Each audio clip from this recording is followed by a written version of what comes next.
جی اچھا یہاں میں ایک بات بس کرتا چلوں کیونکہ ہمارے پاس اب صرف 10 منٹ ہیں. ہماری کوشش یہ ہوگی کہ ہم سہیل بھائی سے بھی سوال لیں اور حسین حیدر صاحب اور کامران خان صاحب شاید کچھ کہنا چاہ رہے ہیں, ان کو ہم بعد میں پھر اس کے بعد لیں گے. اور ہمارے پاس اور ویسے کئی سوالات ہیں جو اب اس وقت اس محفل میں ہم نہیں کر پائیں گے, وہ پھر کبھی صحیح. جی سہیل بھائی. اچھا یہ ہے کہ میری تعریف کو بہت شکریہ محترمہ شاہدہ حسن صاحبہ اور میرے دوست میرے بھائی فیصل عظیم. میں اختصار سے ایک جو بہت اہم سوال اپنے حساب سے کرنا چاہتا ہوں وہ یہ ہے کہ اردو میں اب تک ہائیکو کے کم و بیش 100 مجموعہ ہائے کلام شائع ہو چکے ہیں. 100 تک کی تو میں نے گنتی کی تھی, 110 یا ایسی کوئی تعداد ہوگی. کیا وجہ ہے کہ اس میں محض 4 شاعرات کا حصہ ہے, یعنی سروت سلطانہ سروت, وضاحت نسیم, سراج المنیر تسنیم اور صالحہ کوثر. کیا وجہ ہے کہ شاعرات کا اس میں حصہ اتنا کم ہے 100 سے زائد مجموعہ ہے کلام میں؟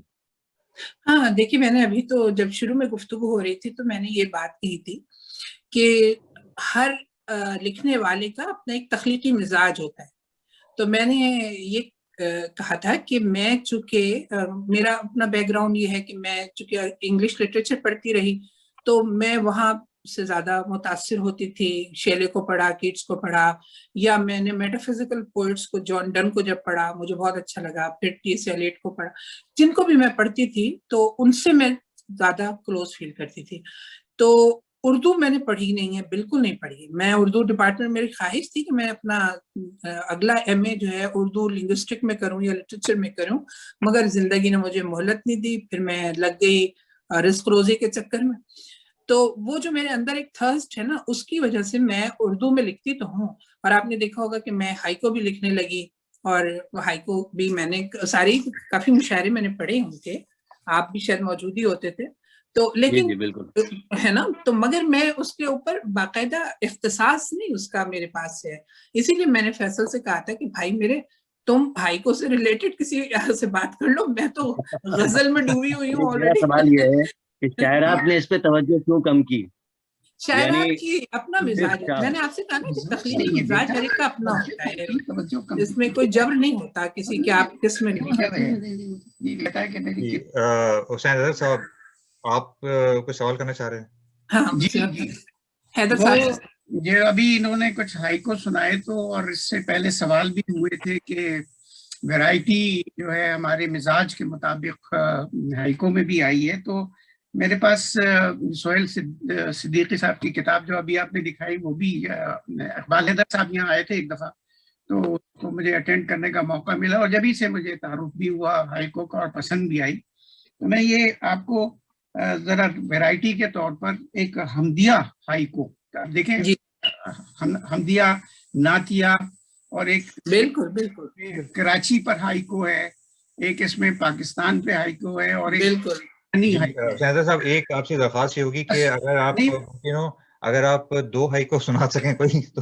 نہیں, میں صرف بتا رہا ہوں, میں تو ایک بھی نہیں سنانا چاہ رہا ہوں, لیکن میں صرف آپ بتا رہا ہوں کہ ویرائٹی ہمارے یہاں اپنے مزاج کے مطابق. جی جی موضوعات کی بات کریں. جی جی بالکل بنیاد پر نہیں, آپ سنائیں پلیز, کیونکہ اقبال حیدر کا تو بہت کام ہے اس میں, اور اقبال حیدر کی ہائیکوز بہت ہی عمدہ ہوتی ہے. جی جی تو وہ سنائیں ضرور حیدر بھائی. یہ وضاحت نسیم کی ہے ویسے, یہ ہے کہتی ہیں دیتی ہے تنویر, دیتی ہے تنویر, تنویر گھر کی ایک دیوار پہ ہے کعبے کی تصویر. یہ ہم کو کنورٹ ہائیکو میں. جی ہاں جی ہاں جی. اور اسی طرح ایک نعتیہ 2 کی اجازت ہے؟ نہیں آپ سنائیں پلیز. دن میں بدلی رات, یہ رسول اللہ پہ ہے کہ دن میں بدلی رات, جی لائے رحمت کے بادل میں برسا. بہت خوبصورت. نہیں, وضاحت میں تو بہت تواتر سے لکھی ہیں, بہت عمدہ ہائیکو لکھتی تھیں اور ہمیشہ ہمارے ہائیکو مشاعرے میں شریک ہوتی تھیں. جی تو بہت اچھی ہائیکوز ہیں ان کی. جی اگر آپ کو پاکستان اور کراچی پہ بھی سننی ہے تو وہ بھی اس میں ہے. اصل میں ہمارا ایسا ہے کہ ہمارے پاس وقت نہیں ہے تو میں آپ کو زیر بار نہیں کروں گا. نہیں, بہت شکریہ آپ کا. میں یہاں کامران خان صاحب ہمارے ساتھ ہیں, اور میری ان سے درخواست ہے کہ وہ شاید کچھ کہنا چاہ رہے ہیں. میں ان کو ایک منٹ. جی کامران خان صاحب وہ میوٹ ہیں. ان کو خود بھی انمیوٹ کرنا پڑے گا. فیصل نے تو کر دیا. جی ہو گیا. جی نہیں میں جو سوال پوچھنا سب سے پہلے تو السلام علیکم تمام شارکین جو ہیں. کامران خان کہتے ہیں مجھے ملٹن میں رہتا ہوں اور جو میں سوال پوچھنا چاہ رہا تھا وہ آلریڈی جس وقت میں نے ہاتھ ریز کیا ہے اٹھایا ہے اس کے فوراً بعد وہ سوال پوچھ لیا گیا. بہرحال میں فیصل بھائی آپ کا اور جتنے بھی آپ کے متبدین ہیں ان کا میں شکریہ ادا کرنا چاہوں گا. میں نے آج بہت کچھ میں ممنون ہوں. میں نے آج بہت کچھ سیکھا اور میرا اصل مقصد یہی تھا. میں تو پچھلے مکتب ہوں. آپ لوگ تو سب جتنے بیٹھے ہیں استاد بیٹھے ہوئے میں تو شد بجھ جانتا ہوں بس اہل زباں ہونے کے ناطے. تو بس میرا وہ سوال جو تھا وہ پوچھ لیا گیا. کافی خیر حاصل محترمہ نے اس کا جواب بھی دے دیا. میں اصل میں وہی تھوڑا سا تعصب زدہ آدمی ہوں, زمین سے جڑا رہنا چاہتا ہوں. تو میرا سوال بھی وہی تھا کہ صاحب اردو میں آپ کیوں یعنی غزل میں یا نظم میں کوئی کیوں نہ آپ اور مزید اضافہ کر لیں, کوئی نئی چیز لے کے آنے سے بہتر ہے کہیں باہر کی چیز. تو انہوں نے اس کا جواب دے دیا. باقی مجھے امید ہے آپ لوگ مجھ فقیر کو مدعو کرتے رہیں گے. کامران صاحب ملٹن میں رہتے ہیں اور میرے سے مزاج بھی مل رہا ہے. دیکھا وہی سوال تھا ہاں بہت شکریہ کامران بھائی. اچھا شاہد حسن صاحبہ آپ اگر کیا سوال سے کچھ کہنا چاہتی ہیں یا ہم نہیں میرا خیال ہے کہ ہاں اب میرا خیال ہے کہ آپ نے تو کچھ پوچھا نہیں اور تو اگر آپ کو کچھ کہنا ہے تو ضرور میں حاضر. جی سکندر بھائی اصل میں اب ٹائم نہیں ہے, میں صرف برکت کے لیے پڑھ دیتا ہوں. رفیع الدین راز صاحب ویسے تو ماشاءاللہ غزل کے شاعر ہیں لیکن ان کی ایک کتاب ہے دل کا نخلستان, اس میں صرف ہائیکو ہیں اور وہ اس کا جو ہے کہ دل کا نخلستان ایک حصے میں شادابی ایک حصہ ویران. تو یعنی جو اچھے غزل لکھنے والے ہیں وہ بھی ہائیکو لکھ سکتے ہیں. بالکل. اور پچھلے دنوں ہم نے تو آپ کی بھی بہت اچھی اچھی ہائیکو سنی ہے. ارے مجھے تو کسی نے سوال کر لیا فیس بک پر کہ کیا آپ نے غزلیں لکھنا بند کر دی. حالانکہ ابھی صرف 2 ہفتے ہوئے ہیں مجھے کچھ ہائیکو شیئر کیے. نہیں بہت اچھا بہت اچھا. میں ایک کام کر رہا ہوں, آپ سب لوگوں کو انمیوٹ کر رہا ہوں. اگر اس سے پہلے اگر کوئی صاحب سوال کرنا چاہیں تو بتائیں. میں آپ سب لوگوں کو انمیوٹ کر رہا ہوں اور کیونکہ اب ہم لوگوں کا ٹائم تقریباً ختم پر ہے تو اس سے پہلے کہ محفل کا اختتام کریں اگر آپ لوگ سے کسی کے پاس کوئی سوال ہے آپ لوگ کچھ کہنا چاہتے ہیں. جی عدیل صاحب. بس میں کمنٹ کرنا چاہ رہا ہوں کہ مجھے یہ بڑا اچھا لگا بینگ اے باٹنسٹ کہ نیچر سے ان کا بڑا تعلق ہے ہائیکو کا. تو شاید ہم نے تو جڑ سے لے کر پھول پتی تک اس کو ڈائسیکٹ کر کے دیکھ لیا. جی جی آپ ہائیکو لکھنا شروع کر دیں. میں شروع کروں گا. آپ نے تو اتنی قربت میں دیکھا ہے نیچر کو تو اجازت ہے. مطلب میں بھی کچھ کہنا چاہتی ہوں. السلام علیکم. عدیل بھائی نے تو نیچر کی بھی نیچر دیکھ لی. ایک بہت رومانی اپنی جو ہماری غزل والی ہائیکو. رات اندھیری تھی چاند نظر آتا کیسے زلف گھنیری تھی. بہت شکریہ. یہ آپ نے کہاں سے نکال لی؟ یہ آپ کی کتاب سے. رضا بولنا شروع کر دو, پوچھو مت. ہاں وہ کافی دیر سے. پہلے تو سب کو سلام. یہاں پہ سارے سینئرز اور کرامت انکل اور سہیل صدیقی صاحب بھی, سہیل احمد صدیقی صاحب بھی یہاں موجود ہیں, ان کو بھی سلام. بس میں زیادہ تو نہیں معصومانہ ایک سوال کروں گی کیونکہ دیکھیں غزل کا اتنا بڑا وسیع میدان ہے, نثر کا ہے, تو ہائیکو لکھنے کی ضرورت ہی کیوں پیش آ رہی ہے؟ یہ اس پہ بات ہو گئی. بات ہو گئی ہے. سحر حاصل گفتگو ہو گئی. ضرورت نہیں ہے. آپ الگ ذکر کر لیجیے گا میرے ساتھ. اب آپ ریکارڈنگ دیکھیے گا پروگرام کی. یہاں میں کام یہ کرتا ہوں. میں نے کہا سہیل صدیقی کی سمجھ میں آ گیا ہوگا, سہیل کی سمجھ میں آ گیا ہوگا. یہ کہہ رہی تھے نا شاعرات نہیں لکھ رہی ہیں اتنا بڑا. میں نے لکھی ہیں بہت ساری, انہوں نے مجھے پہلے بھی کہی تھی تو میں نے لکھی ہیں. مگر مطلب جب غزلیں اتنا بڑا صنف ہے اور اتنا بڑا میدان ہے، اس میں اتنی بڑی سارے مضمون چھوٹے چھوٹے آپ شامل کر سکتے ہیں، تو وہ اتنی چھوٹی سی کہانی، اتنی بڑی سی کہانی کو اتنے چھوٹے سے اس میں پوزے میں بند کرنا، تو یہ بھی ایک مشکل ہے، ویسے کرنا چاہیے ان کے پاس وقت نہیں کا۔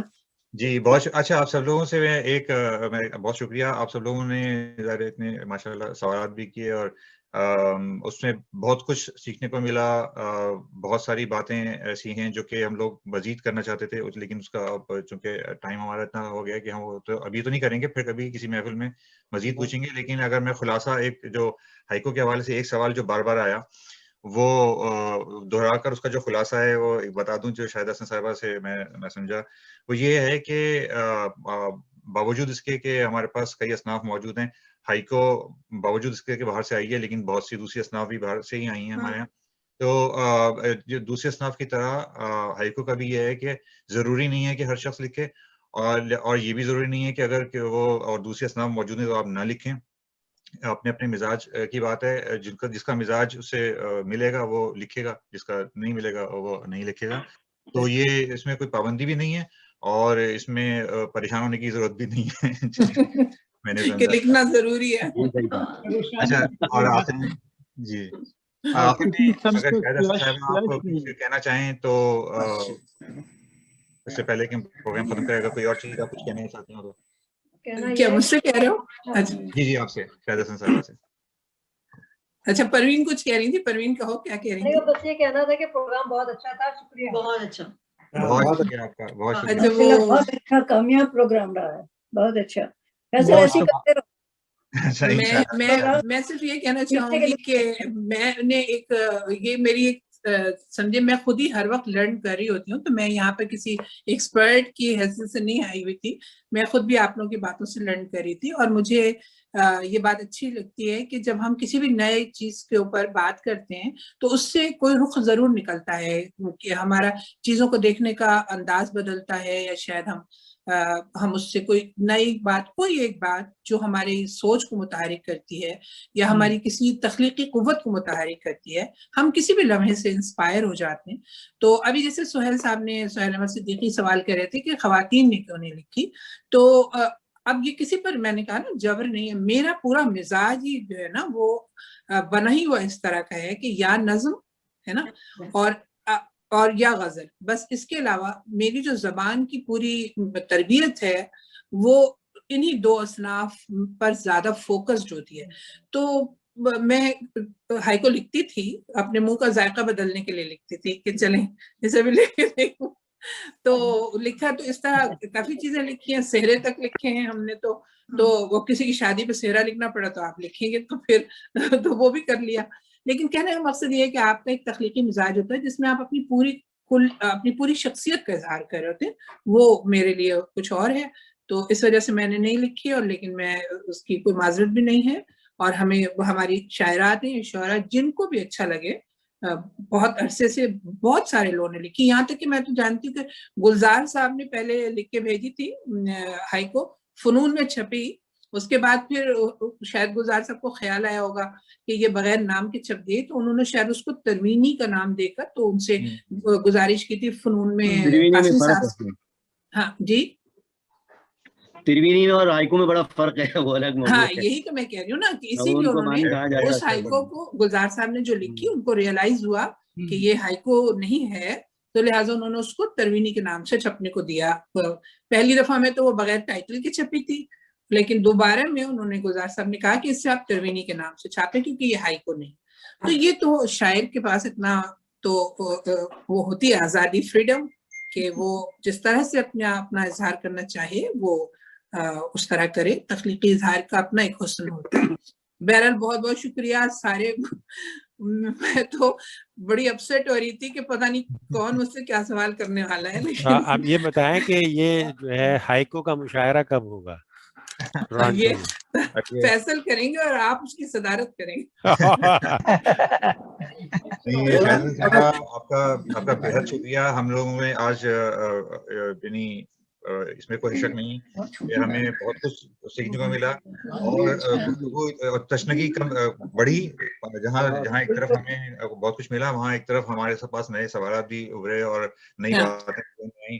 وہ تمام لوگ جو ہمارے ساتھ شریک ہوئے, جنہوں نے سوال کیے یا جنہوں نے صرف اس میں صرف سنا بھی اور ہمارا ساتھ دیا اس میں زوم پہ یا فیس بک پہ, تمام لوگ, آپ سب لوگوں کا اگر میں نام لینا چاہوں, درشن صدیقی صاحبہ, عدیل صدیقی صاحب, سکندر بھائی, حسین حیدر صاحب, کاظمی بھائی, آصف جامی بھائی, فروخ سلیم صاحب, جنید, کرامت صاحب, پروین سلطانہ صبا صاحبہ, رفیع صاحب, سہیل بھائی, گیلیکسی A70 صاحب, مجھے ان کا نام نہیں پتا, سامان بھائی ہیں, خالد عزیز بھائی ہیں, رضا ہیں, فخر زمان ہیں. آپ سب لوگوں کا بے حد شکریہ.